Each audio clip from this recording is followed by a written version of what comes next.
Gurukul classes के YouTube channel पर आप सभी का स्वागत है। फिजिक्स लेक्चर के साथ मैं नेटवर्क कुमार।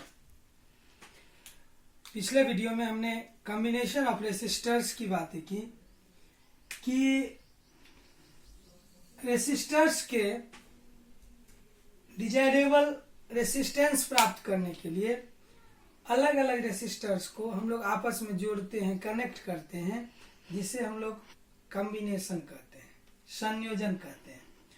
और संयोजन में पिछले वीडियो में हमने सीरीज कॉम्बिनेशन की चर्चा की, इक्विवेलेंट रेसिस्टेंस निकाला। सीरीज कॉम्बिनेशन अर्थात श्रेणी क्रम संयोजन, जहां हमने प्राप्त किया R इक्विवेलेंट बराबर R1 प्लस R2। और हमने आपको कहा था कि इसी प्रकार आप तीन रेसिस्टर के लिए इक्विवेलेंट रेसिस्टेंस निकालेंगे, जिनमें से बहुत सारे बच्चों ने निकाला भी और कमेंट में डाला, जो काफी हद तक सही थी। इसी प्रकार आज हम लोग पढ़ने जा रहे हैं पैरेलल कॉम्बिनेशन। तो R इक्विवेलेंट बराबर R1 plus R2 series combination में हमने प्राप्त किया।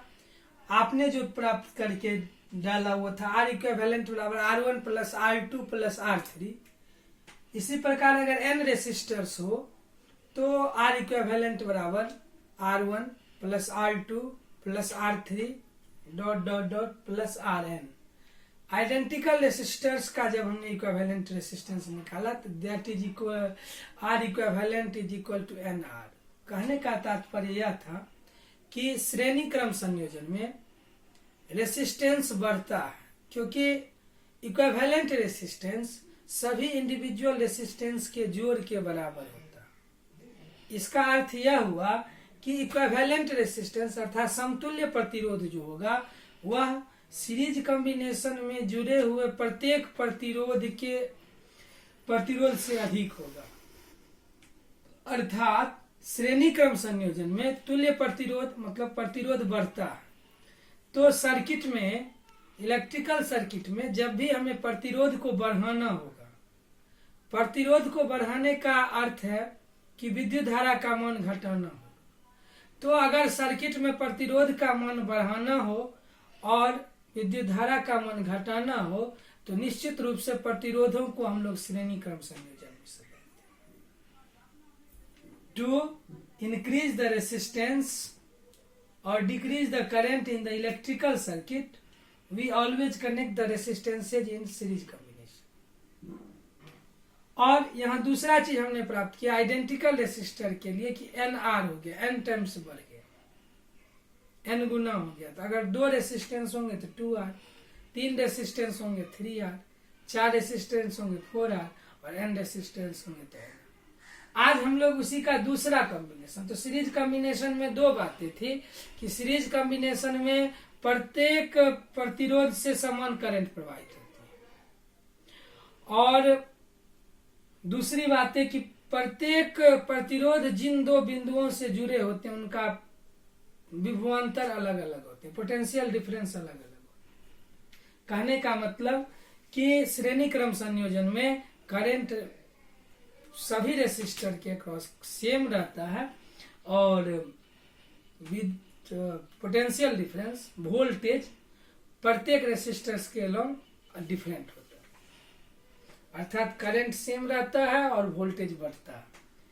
दूसरा आज हम लोग पढ़ने जा रहे हैं पैरेलल कॉम्बिनेशन, जिसे हम लोग कहते हैं समांतर क्रम संयोजन या समांतर क्रम समूहन। किसको कहते हैं पैरेलल कॉम्बिनेशन? समांतर वह कॉम्बिनेशन जिसमें सभी रेसिस्टर्स के सभी प्रतिरोधों का एक एंड किसी एक पॉइंट से जुड़ा हुआ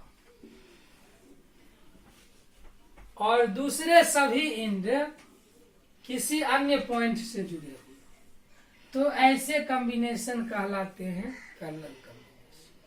मतलब सभी रेसिस्टर्स का सभी प्रतिरोधों का एक अंत सिरा एक जगह और दूसरा अंत सिरा एक जगह जुड़ा हो तो वह कहलाता है पैरेलल कॉम्बिनेशन। पैरेलल कॉम्बिनेशन की खासियत कि प्रत्येक रेसिस्टर के अक्रॉस जो करंट होगा वह डिफरेंट होगा, लेकिन पोटेंशियल डिफरेंस सेम होगा।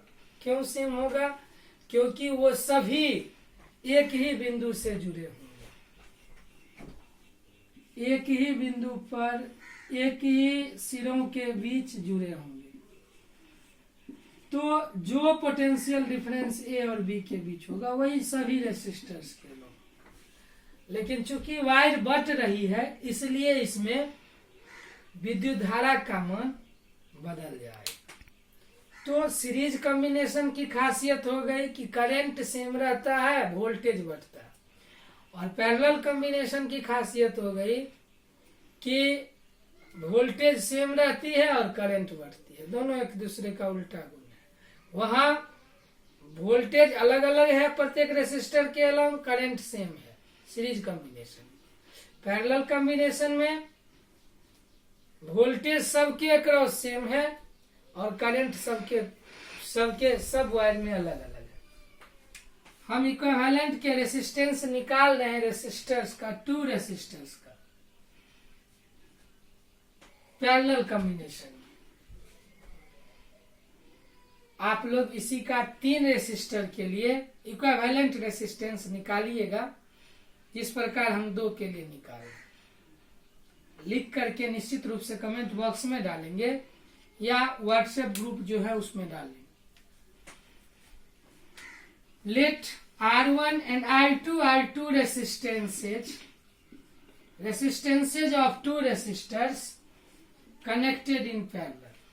2 रेसिस्टर्स जिसके प्रतिरोधक R1 और R2 है वह पैरेलल से जुड़े हुए हैं, जैसा कि चित्र में दर्शाया गया, फिगर में दर्शाया गया। ये R1 और ये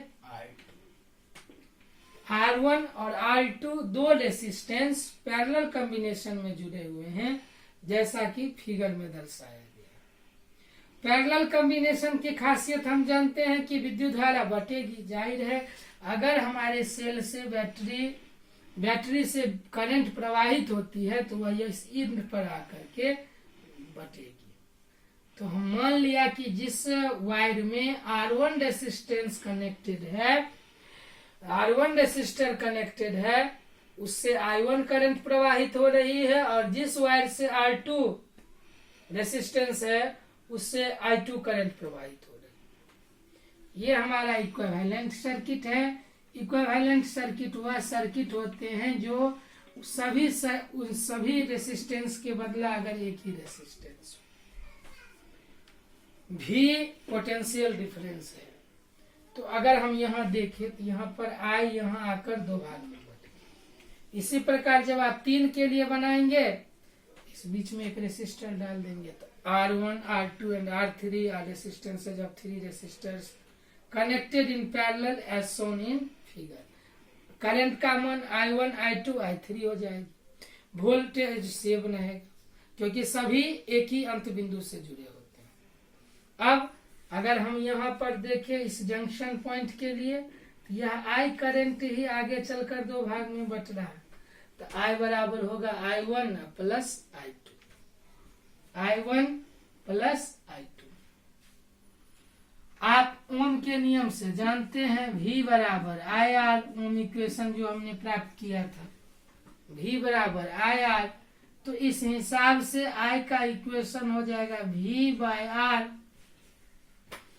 तो I1 के लिए अगर हम देखें तो इस वायर से करंट प्रवाहित हो रही है I1, रेसिस्टेंस है R1, तो हो जाएगा V बाय R1। I2 के लिए देखें तो V बाय R2। इसी प्रकार अगर आप 3 रेसिस्टर्स के लिए प्राप्त करेंगे तो I बराबर I1 plus I2 plus I3। 4 के लिए I4। उसी तरह इक्वेशन भी आ जाएंगे V by R1 plus V by R2 plus V by R3 plus V by R4। V सब में ऊपर में न्यूमरेटर के रूप में है, इसे हम कॉमन ले लेंगे, V और V कैंसिल हो जाएंगे और 1 बाय R इक्विवेलेंट हम लोग को प्राप्त होगा 1 by R1 plus 1 by R2। Numerical question solve करने के लिए अगर हम इक्वेशन का रूप इसके प्रत्यय कर ले, फॉर्मुलेट कर ले, तो भिन्न जोड़ करेंगे तो R1 प्लस R2 का हमारा इक्वेशन आएगा R equivalent R1 R2 by R1 plus R2, R1 R2 by R1 plus R2। इसी प्रकार जब आप 3 रेसिस्टर के लिए, ये आपका HW है कि आप रेसिस्टेंस निकालेंगे, इक्विवेलेंट रेसिस्टेंस निकालेंगे 3 रेसिस्टर्स के लिए जो पैरेलल कॉम्बिनेशन में है। तो जिन बच्चों ने सीरीज कॉम्बिनेशन में भी नहीं निकाला था वो निश्चित रूप से आज दोनों सीरीज कॉम्बिनेशन के लिए भी इक्विवेलेंट रेसिस्टेंस 3 रेसिस्टर के लिए और पैरेलल कॉम्बिनेशन के लिए भी निकालेंगे। और जिन्होंने सीरीज का निकाला था वो केवल पैरेलल का निकाल करके कमेंट बॉक्स में जरूर डालें या व्हाट्सएप ग्रुप में डालें। 3 रेसिस्टर के लिए जब आप प्राप्त करिएगा तो यह इक्वेशन हमें प्राप्त होगा 1/R equivalent is equal to 1/R1 plus 1/R2 plus 1/R3।